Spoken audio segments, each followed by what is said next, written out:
In my hands, I am holding the brand new ROG STRIX SCAR 18. Bunch of upgrades coming this year. One of the biggest ones coming is the fact that we now have 200 watts coming to the CPU. Last year, we used to have about 100 to 115 watts. That's a massive upgrade. We have a total of 320 watts total platform power supply.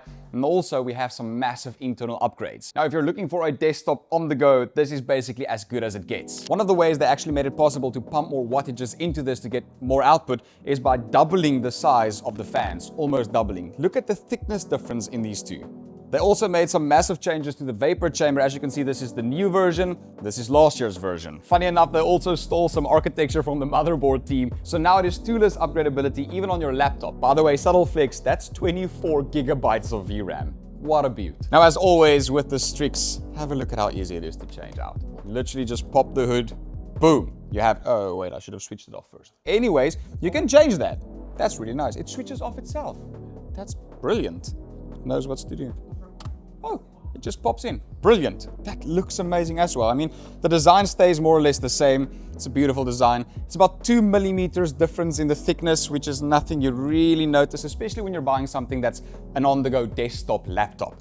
The size is never really going to be something that we're looking at, is it? All of the ports your heart can desire, Ethernet ports, HDMI ports, USB, USB-C.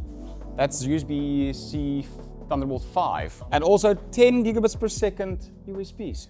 Beautiful. Some of the other massive upgrades we're getting is on the screen itself. We're talking 1600 nits of brightness. We're talking about the fact that this now has 2000 backlight dimming zones. And what they're doing with the technology they used to use for the HDR version of this is they're switching off the entire backlight of the panel to make sure that the LEDs can load row by row for 40 rows, and then they strobe the backlight once to make sure that we don't get ghosting as we used to do. It's a solution for the ghosting problem coming from the HDR tech. On the camera right now, you'll see that we're trying to showcase how this looks with it switched off. You can barely read the names of the characters, and then when you switch it on, you can very properly read it. This is it turned on. Let's turn it off.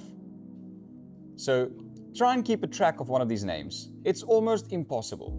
Switching it on, it gets better. Now, what you might be concerned about is the fact that if they switch off the backlights zone by zone, you'd see strobing. On the camera, you can see the strobing. With your human eye, you cannot see it at all. It's actually fantastic to look at. Now, this is not an OLED panel. It has a matte overlay, and you know what happens with an OLED panel. If you put a matte overlay onto it, it just washes out the blacks. You don't get this here, and that's because they can actually switch off the backlight completely. This is a heavy boy though. The keyboard is lovely to use, as always, no changes here. The trackpad is also massive real estate. Lovely click. Ooh.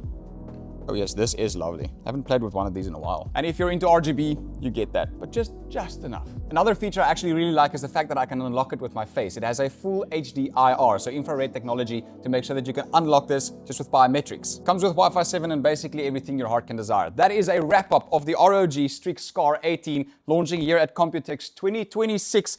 So much more coming. I hope you enjoyed the video. This was Stefan from Computex, spending the money, sometimes wasting it, so you don't have to. See you in the next one. Cheers, bye.